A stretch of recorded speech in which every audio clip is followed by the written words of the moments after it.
Allow me extend my thanks to the school administration for inviting me as a guest speaker. I'm the only one who was invited in the whole world. In the whole world. I am sure that there are many people who should have been invited to be guest speakers here, but you chose to invite me. I must thank God for that. I bring you greetings from the Vice Chancellor of Gulu University, Professor George Lada Openjuru, where I work as a lecturer. He wanted to be here. Last year he was here. I'm sure Headmaster, you know that. Right now he's in Botswana with some of the leaders from Gulu University. But he sends regards to all the parents and all the graduates. I know that I did not introduce myself well. I teach at Gulu University, May. And then also I am the chief of Kilikum Campus, Gulu University. I work as a director at the Police Skilling Foundation Africa and Quality Education Consultants Limited. Now, I have been, the head teacher gave me a very difficult topic to discuss about. I decided to change it to the way I know it myself. So I'm going to talk about innovative education, medicine to poverty. And I will ask Richard later on to summarize in 1 minute to all the parents. For the parents who are near me, those who are near me, let's have some order and the children. I normally ask the parents, all the stakeholders I normally meet with, what is education? And the answers vary from one person to another. Each time I'm given to talk to audience in the area of education, I normally ask one question. What is the purpose of education? And people normally give me different answers. And most of those answers are correct, by the way. But for today's case, I want to remind all the parents who are here, all the guardians, plus anybody who has been invited. Education has only one purpose. Anywhere you go in the world, whether you go to Parabek, you go to China, go to America, there is only one purpose. Solving problems in the society. That is all. If you are able to solve problems in the society, then you are educated. But if you have a child at home, some of us here, we have children at home, they finish medicine from Gulu, from Makerere, BA Arts, I don't know what courses, all those ones. They don't have the job. Those children did not go to school, they went to study academics only. Because if you are unemployed and you went to school, then you did not study education. So, for that reason, I still want to remind the head teacher and my teachers that we are here at school to train children about 5 aspects. One is knowledge, skills, values, attitudes, and then talent development. I was happy when I came here, I found the children. That was good, that was very good. That is part of talent development. But now my question is, if you look at the report card that our children take, one aspect of the 5 is the one which is majorly captured. That is issues of knowledge. The skills might not be there. Maybe issues of values a bit there. So the rest of the aspects are not well catered for by all education institutions, not only in this school. Now, I want to tell you a story, a short story. On the 17th of September 2024, I went to meet the First Lady in the State House, who was also the Minister of Education. But also the husband came. Well, that was not my intention to meet the husband, that's the president. But now, our interaction was, her speech was only one thing. She was accusing the educators, that is me, the headmaster, the EEO, and all other educators, that we are killing the children. We are killing the nation. Why? She says that you cannot claim to teach a child mathematics, SST, science, and English when the child is very poor. They don't have the shoes, they don't have sugar, they don't have all this, and even books are not there. So our recommendation to us, educators, or education stakeholders, Yeah, it's good for the children to come and study here. They go to secondary school, they go to university. But if we escort the children into unemployment, into poverty, we are doing a disservice to them. Now, when I came here, I requested the director of the school to give me the strategic plan of Junior Pastoral Nursery and Primary School, 2025-2029. I read that strategy plan, Headmaster. Thank you very much. It's a let's clap for the Headmaster. It's a very good strategy plan. By the way, DEO, most of the primary schools don't have strategy plan.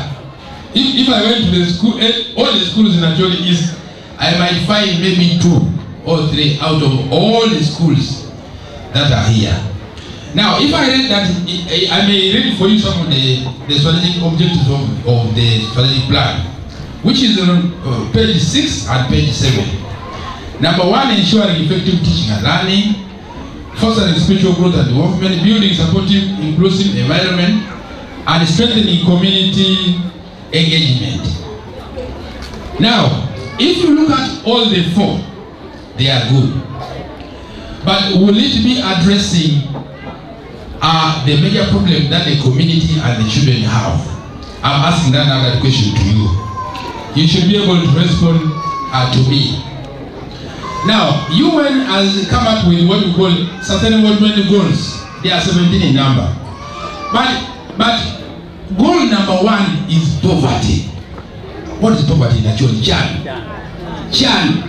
is number 1 according to the UN. That everything we should do all our guns. There's something called Pipino. Pipino is the wasps. That we need to gather all the Pipinos of the world to fight the war of poverty. Then number 2, hunger. What is hunger? Cash. Those are the major 2 problems of the 17. So if I may ask, of our 4 strategic objectives, which of those is addressing cash and then Chan of the 4? I don't know the answer. So my guidance is that on top of these good ones, we need to include strategic objectives that also help the children, the teachers, and the parents to bring money into our pockets. And that is always my message. Each time I meet the stakeholders, I never miss to mention that one. Now, from that background, what should we do?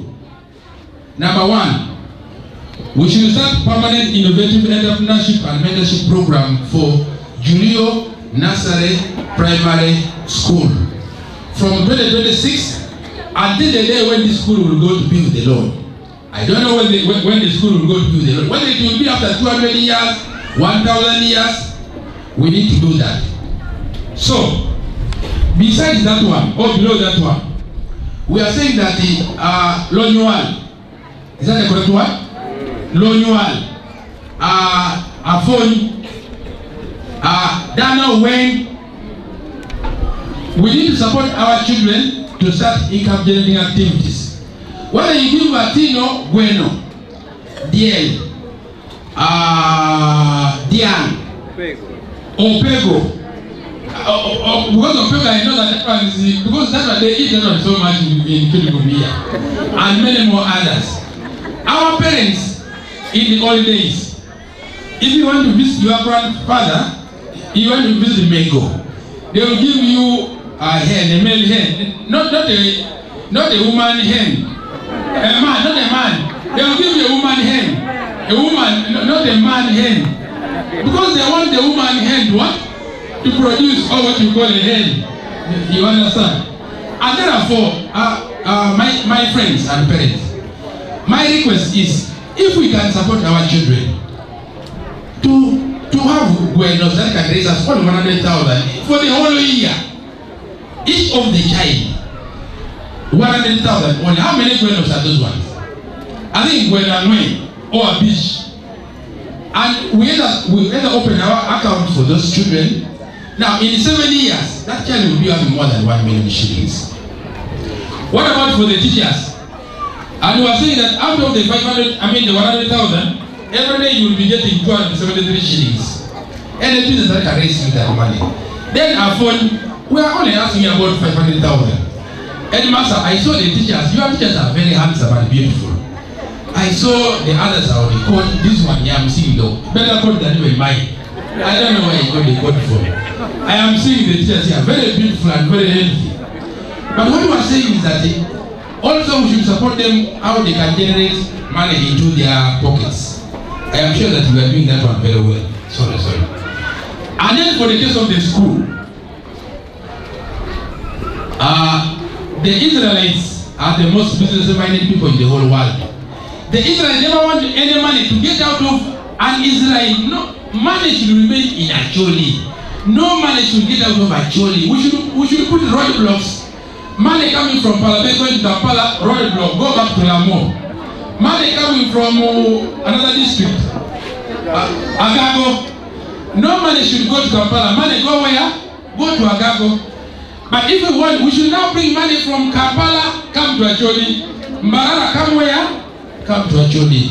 Now, headmaster, exercise books that we use in this school. We want to make our own exercise books from this very school here. We want to make our own soap from here. We want to make our own shoes here. Jellies, stockings, and many more others. Would have controlled a lot of money from getting out of our school. Now, I wish that something is not very easy. I wish that we can only support 50% of the children for the beginning. But if we can go beyond 50%, I will be very grateful. You know what we are doing? A municipal is here. Government of Uganda is giving a primary child for the whole year 20,000.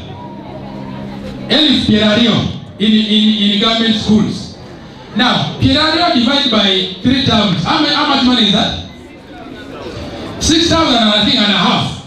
In Young Mabe, in Young Mabe. Now you can imagine 6,000 for the whole term. How can that work? But what we are saying is that if we manage to support our children to generate 100,000, I can assure you, government people will be flocking to your school headmaster. That how did you manage? World Bank will be coming here. How did you manage? They will be calling you headmaster. Please come to the ministry. Tell other teachers how you manage to do so. And even you, the parents, you will be happy. A parent who has done very well, you will always be singled out. And we are saying that this is a big problem which is defeating many NGOs, World Bank, ND, and all those. That's the problem that we want to address here. Now, I would also like to encourage the school. Under skills, there's what we call innovations. We have the funds. Is there any child in this school, and I'm sure that such a child might be here, who can discover something small that can be needed by the whole world? Maybe you have discovered a medicine that can help us to solve some problems. Maybe you have discovered something that can bring, miracles in the whole world. When you go out of the country, I know that we don't have good facilities in our school, but let's have it in our plan. When you go to the various schools, every school has what we call innovation hub. These children who are dancing from here, they will put football there, they will put cars, they will put very many things, more than 1,000 things. They will see where the child is always going. One child is going to a particular place, always. Why? And they will identify that child is interested in football, mechanics, or dairy farming, and so on. But I know that we don't have those facilities right now here. I asked the director if we have the school strategy plan he gave me. If we have a school improvement plan. If the school improvement plan is there, that is very good. Let's also include the issues of innovations, issues of entrepreneurship into our school improvement plan. Maybe for the sake of the parents. The school has 2 major plans. There's a strategic plan, a big one, 5 years, 10 years. Then the school improvement plan is the one annual one. What are we able to do? And normally we sit with the director, SMC PTA, to come up with the what we want to do. Now, this school is church-based. Last time I was telling Father Raphael that the church relies on the revenue from the community. In other churches, I go to pray. When I pray in Parliament, we normally give about 20,000, others 19, 10,000. The whole Sunday. Other places will give 5 million, 3 million, 500, and so on. So, our chief guest, this is strategy we are discussing right now here. It will come back up to the church. Because the more the children have the money, the more the parents have the money, they will pay the school fees very well. And then also, more revenue into the church. So that can also be the revenue enhancement strategy for the church, so that we improve our contributions to our Gulu Archdiocese and many more others. Now, how will this program succeed? Number one, if we don't have support from the parents, the project will go to be with the Lord immediately. It will die. If we don't have support from the head teacher and all the teachers, it will die. If we don't have support from the leaders, DEO, our chief guest, the Archbishop, and so on, it will die. So, meaning that we are requesting support from you, the parents. Now, parents, sometimes you burden the head teacher and the teachers. We are supposed to be accelerators, the teachers. But we come and start everything. You have not told the child anything. The teachers have to start from A. And then go on. But if you have done good work, it becomes very easy. Then the other thing is that, Mr. Headmaster, if the issue of the validation, which we talked about at the beginning, has to succeed, we need to visit one place called Uganda Industrial Research Institute in Kampala. Now, if you go to Uganda Industrial Research Institute, government of Uganda has put there a facility.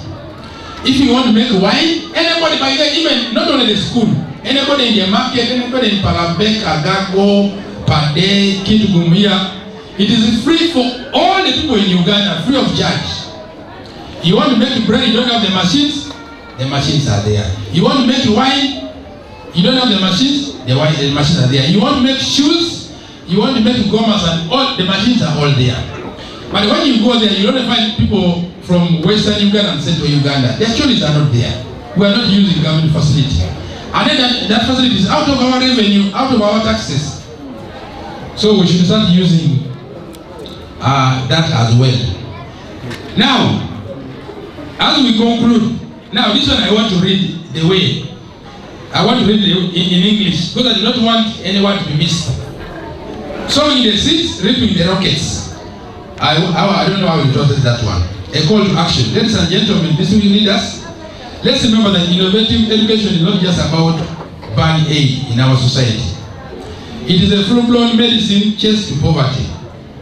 If we educate our children very well, they will be able to cure our poverty. If we plant these seeds of entrepreneurial ideas today, even once earning just $20, we are setting off fireworks that could light up Acholi, Uganda, and the whole world. So, in conclusion, dear parents and our chief guests, there is a proverb which I normally like saying. I never want to miss it each time I talk to you. That he who has the diarrhea knows the direction of the without being shown. I don't know, you will translate for me naturally. If you have running stomach, I don't know what, you don't go and ask anybody where to go. I think you go there on your own. So if we know our problems as the people of this school, I would like the chief guest and all of us, let's embrace the project of $20 per every child, just for the whole year. I can assure that this school might not be the same again. Something good is going to happen in this school. Something good will happen in this school. It will happen in this school, and it will happen in this school. Something good will happen.